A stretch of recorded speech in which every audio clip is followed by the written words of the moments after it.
कुमारी शैलजा जी, Bhupesh Baghel ji, TS Singhdeo जी, दीपक बैद जी, चरणदास महंत जी, मोहन बारकाम जी,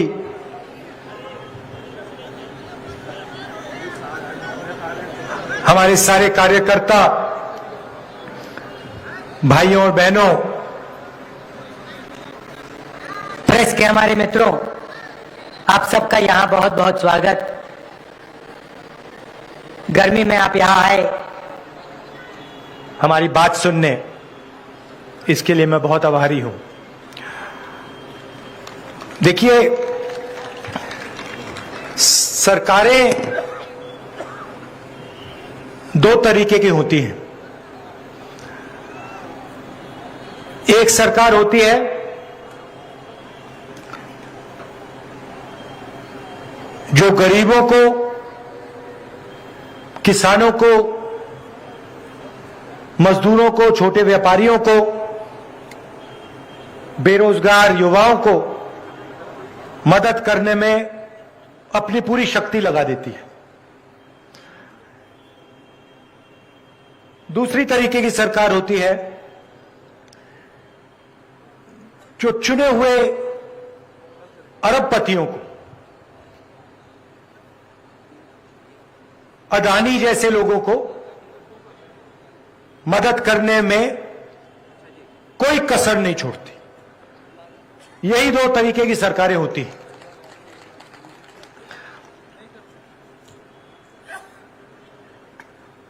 प्रधानमंत्री जी आते हैं, बड़े बड़े वायदे कर जाते हैं। हर बैंक अकाउंट में 15 लाख रुपए डालने की बात की थी। अलग अलग वायदे किए, एक वायदा उन्होंने पूरा नहीं किया। मैं यहां आपका टाइम जाया करने नहीं आया हूं। मैं आपको झूठे वायदे नहीं करना चाहता हूं। मैं जो कहता हूं वो मैं करके दिखा देता हूं, और वही हमारी कांग्रेस पार्टी की आदत है। हम आपका टाइम जाया नहीं करना चाहते हैं। जो हम करना चाहते हैं वो हम आपके सामने रख देते हैं और कर देते हैं। आपको याद होगा, पिछले चुनाव में हम आए थे और हमने आपसे कहा था कि धान के लिए छत्तीसगढ़ के किसान को 2,500 रुपए प्रति क्विंटल मिलेगा। याद है आपको?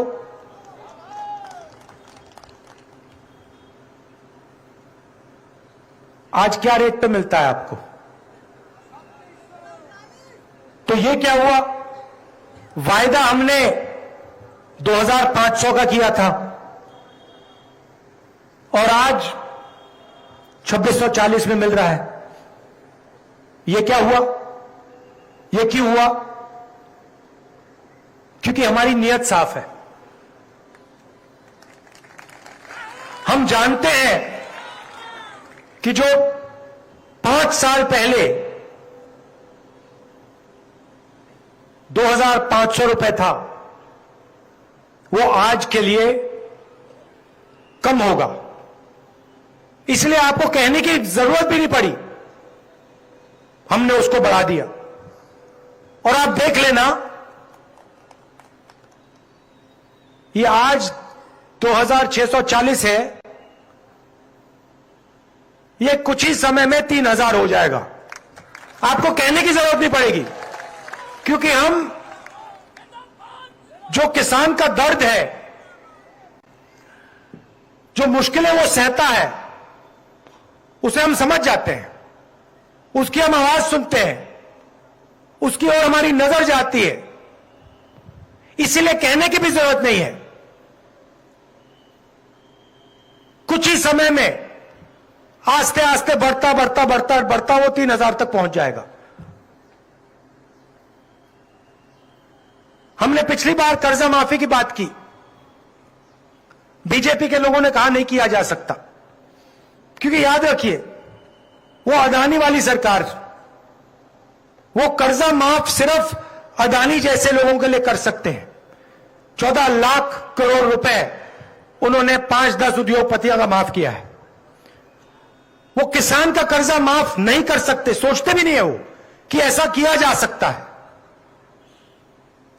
हमने पिछली बार कहा था किसान का कर्जा माफ हो जाएगा,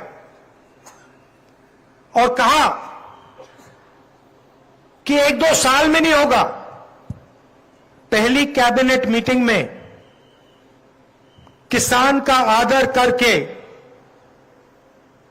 उसकी इज्जत रख के हमारा पहला निर्णय, दूसरा नहीं पहला निर्णय, किसान की कर्जा माफी होगी, और हमने कर दिया।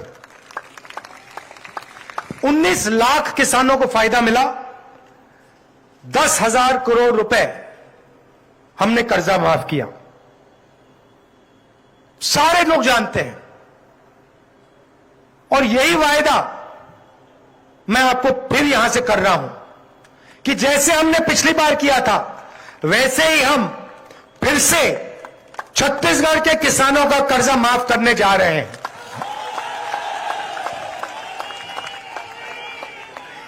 छोटा काम नहीं है, आप ये मत सोचिए, छोटा काम नहीं है। 23,000 करोड़ रुपए 26 लाख किसानों को किसान न्याय योजना में हमने दिया। जिन किसानों के पास जमीन नहीं है, 7,000 रुपए प्रति साल 5 लाख लोगों को तकरीबन 760 करोड़ रुपए हमने दिए।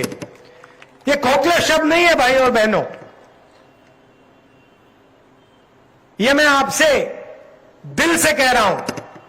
हम आपका कर्जा माफ करेंगे, और हमने आपको दिखाया है।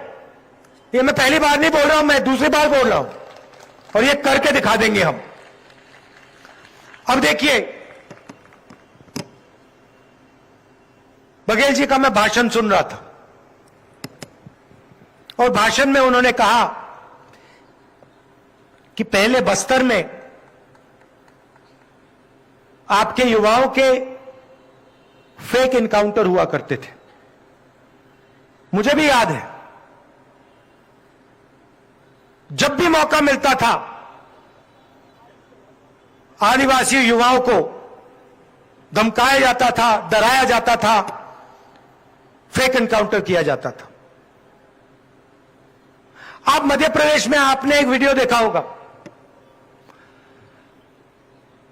एक आदिवासी युवा बैठा हुआ है और बीजेपी का नेता उसके ऊपर पेशाब कर रहा है।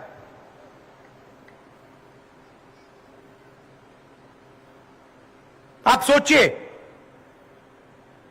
एक आदिवासी बच्चा वहां बैठा हुआ है और वीडियो कैमरा पर बीजेपी का नेता उसके ऊपर पेशाब कर रहा है।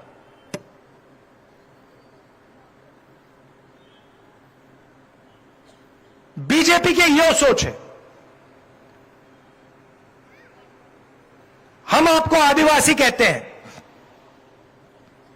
वो आपको वनवासी कहते हैं। आदिवासी शब्द में और वनवासी शब्द में बहुत फर्क है भाइयों और बहनों। आदिवासी का मतलब वो लोग जो इस जमीन के, हिंदुस्तान के पहले मालिक थे।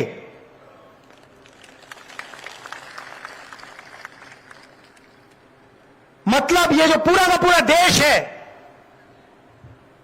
जिसको हम हिंदुस्तान कहते हैं, इसके ओरिजिनल मालिक आदिवासी लोग हैं, आप लोग हो। शब्दों के पीछे बहुत कुछ छुपा होता है।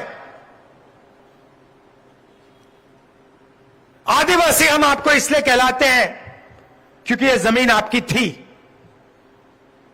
इस जमीन पर, इस जंगल पर, जल पर आपका हक बनता है।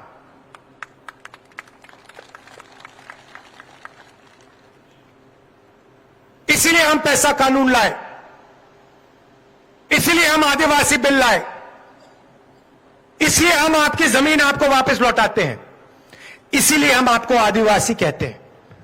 आपकी संस्कृति, आपकी हिस्ट्री, आपकी भाषा की हम रक्षा करते हैं। दूसरी तरफ वो आपको वनवासी कहते हैं। भाइयों और बहनों, वनवासियों का कोई अधिकार नहीं बनता। वनवासी का मतलब जो जंगल में रहते हैं। इस शब्द में कोई अधिकार नहीं है।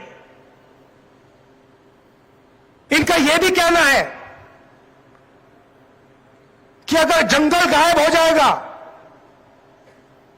जो हो रहा है, तो आदिवासी सड़क पे भीख मांगेंगे। हमारा कहना है कि आदिवासी हैं, जमीन आपकी, जंगल आपका, जल आपका, पहला हक आपका बनता है।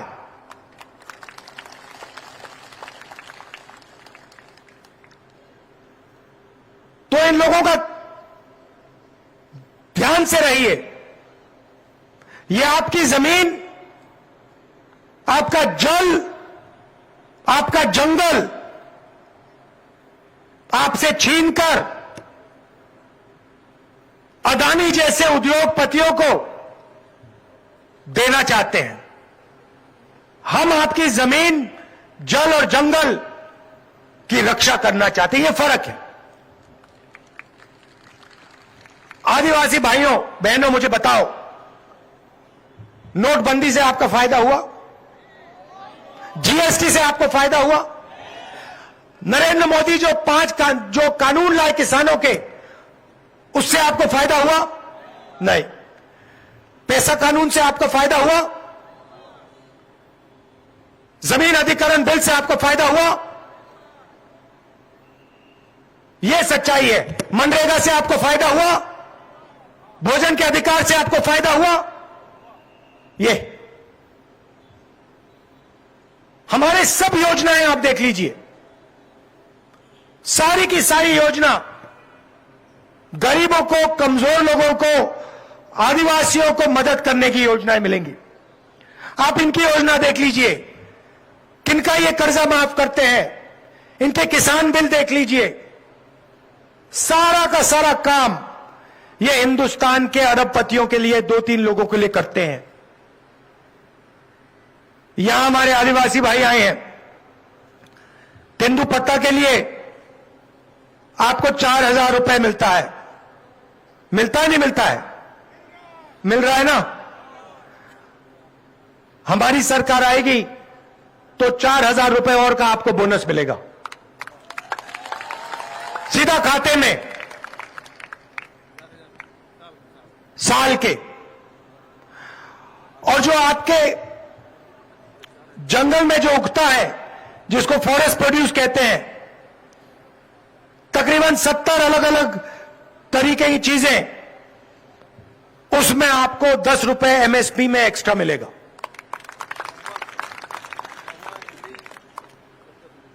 महुआ, इमली, बाकी चीजों में। अब चलिए भाषा की बात करते हैं। बीजेपी के नेता जहां भी जाते हैं वो हिंदी की बात करते हैं। वो लोगों से कहते हैं, भैया देखो, छत्तीसगढ़ी मत सीखो, अंग्रेजी मत सीखो, हिंदी सीखो। हमारी सोच बिल्कुल अलग है। हम चाहते हैं कि आप हिंदी सीखो, मगर हम यह भी चाहते हैं कि आदिवासी युवा छत्तीसगढ़ी भी सीखे, और उतना ही जरूरी अंग्रेजी सीखे। अब आप पूछोगे 3 भाषाओं की क्या जरूरत? हिंदी, छत्तीसगढ़ी और अंग्रेजी। मैं आपको बताता हूं, अगर आपको छत्तीसगढ़ में किसी से बात करनी है, छत्तीसगढ़ में व्यापार करना है, छत्तीसगढ़ी चलेगी। अगर आप यूपी जाओगे, बिहार जाओगे, दिल्ली जाओगे, तो हिंदी काम आएगी। और अगर आप किसी दूसरे देश के व्यक्ति से बात करना चाहते हो, किसी दूसरे देश में जाना चाहते हो,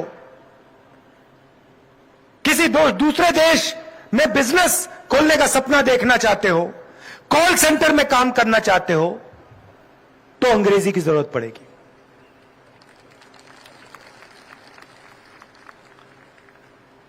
अब आप अगली बार एक काम करना, जब बीजेपी के नेता आपके पास आएंगे और आपसे कहेंगे देखिए आप छत्तीसगढ़ी मत सीखिए, अंग्रेजी मत सीखिए, हिंदी सीखिए, आप उससे एक सवाल पूछ लेना, आप सब बात समझ जाएंगे।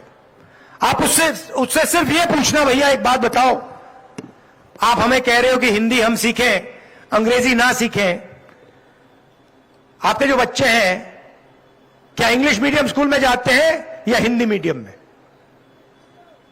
सारे के सारे आपको बोलेंगे कि भैया हमारे बच्चे तो इंग्लिश मीडियम में जाते हैं।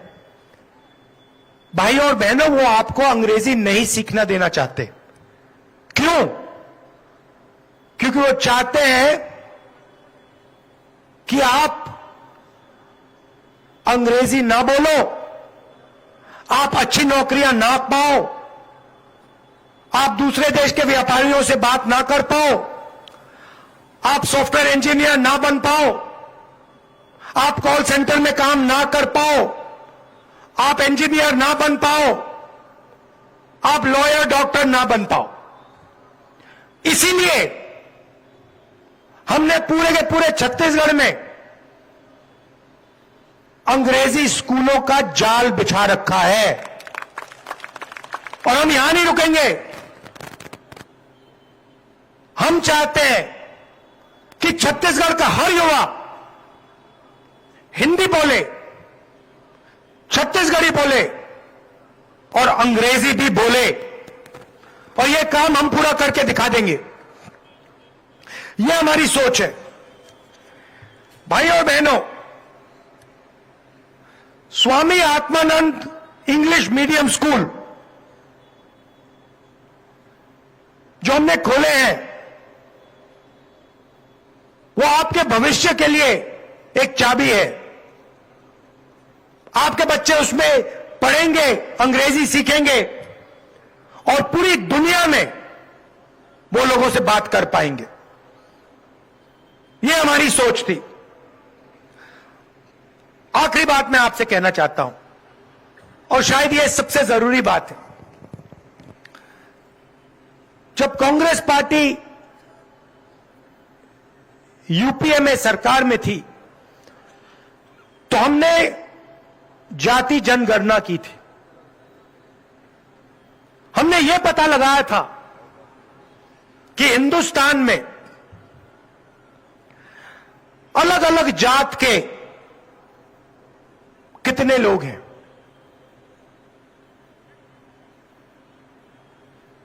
पिछड़े कितने हैं,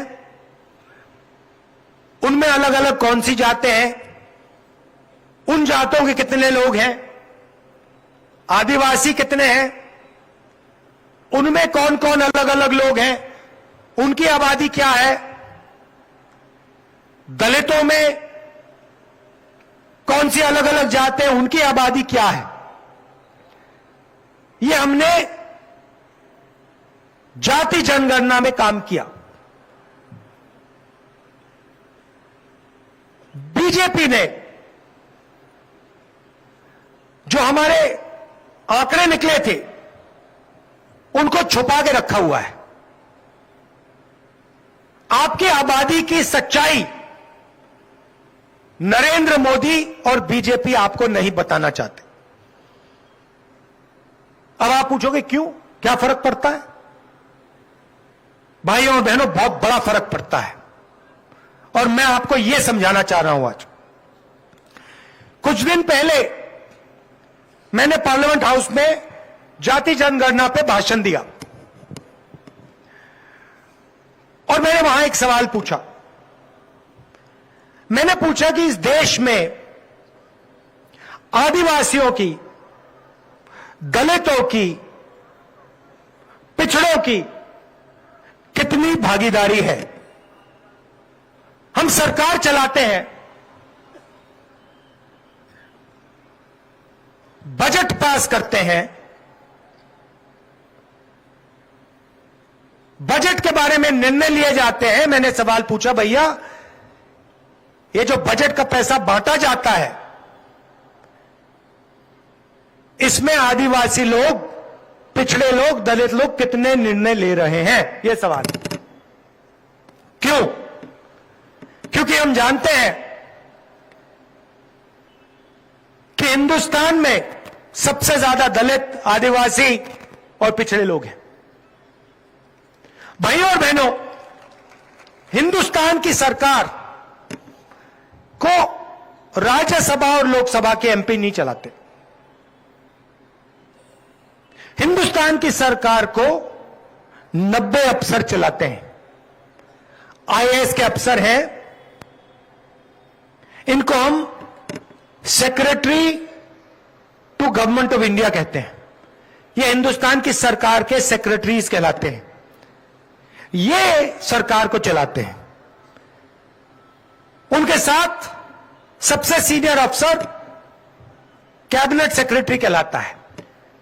ये लोग मिलकर हिंदुस्तान की सरकार को चलाते हैं। ये सारे के सारे निर्णय लेते हैं। तो जैसे छत्तीसगढ़ में ये आवास योजना का पैसा नहीं भेज रहे हैं, इन 90 लोगों ने निर्णय लिया है। तो मैंने सवाल पूछा, पार्लियामेंट हाउस में पूछा, नरेंद्र मोदी जी और बीजेपी के लोगों से पूछा कि इन 90 लोगों में से आदिवासी कितने हैं, पिछड़ी जात के कितने हैं, दलित कितने हैं? अगर ये 90 लोग हिंदुस्तान के बजट को पर निर्णय लेते हैं, तो इनमें से कितने अफसर आदिवासी हैं, कितने दलित हैं, कितने पिछड़े हैं? जवाब आया, मजेदार जवाब। बीजेपी ने नहीं दिया, मैंने आंकड़ों से निकाला। भाइयों और बहनों, 90 में से 3 अफसर ओबीसी के हैं और 3 अफसर आदिवासी, और वो भी छोटे छोटे कामों में लगे हुए हैं। जो मेन बजट है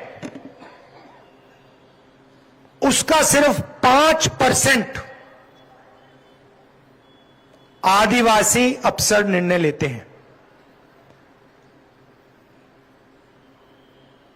और अगर आपको 5% ज्यादा लगा तो फिर मैं आपको बताता हूं कि आदिवासी अफसर उसमें से 0.1% निर्णय लेते हैं।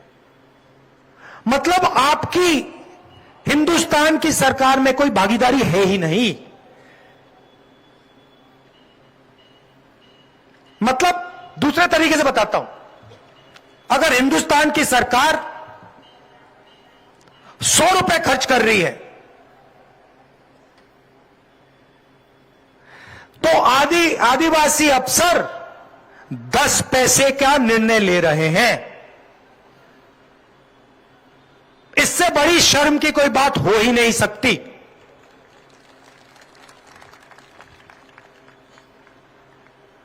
देश में आपकी आबादी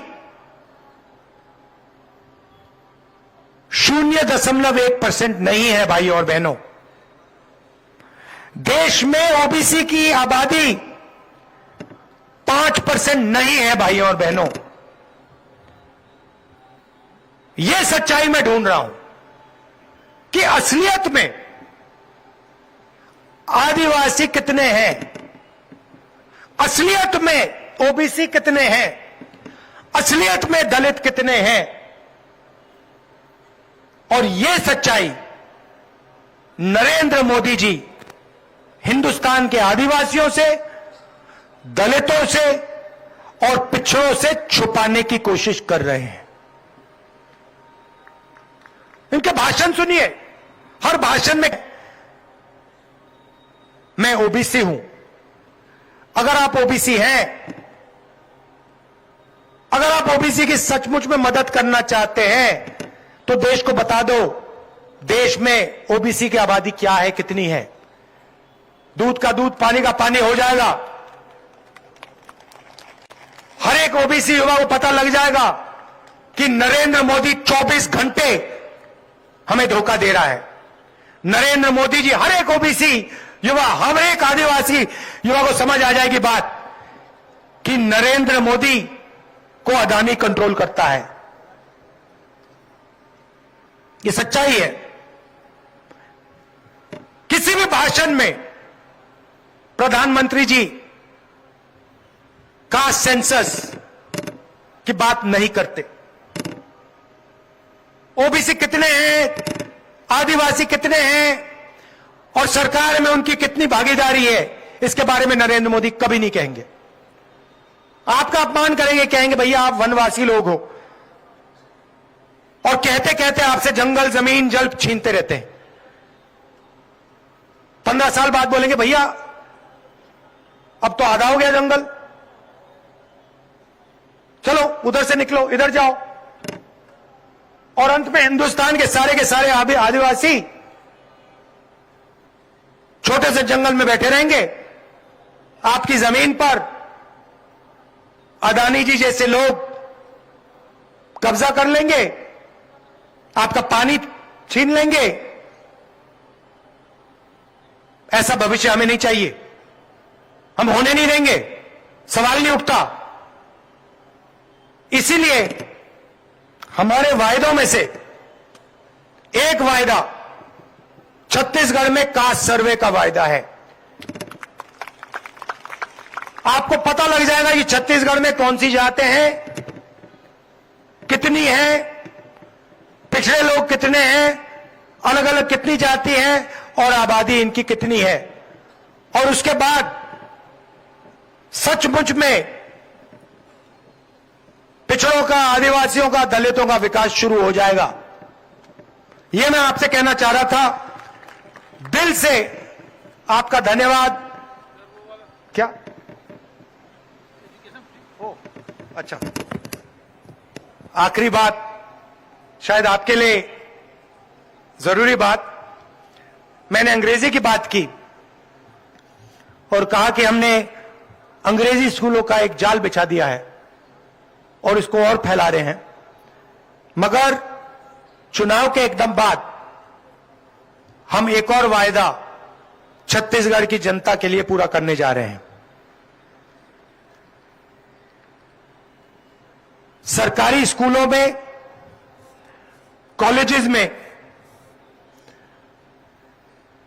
छत्तीसगढ़ की सरकार छत्तीसगढ़ की जनता को मुफ्त में शिक्षा देने जा रही है।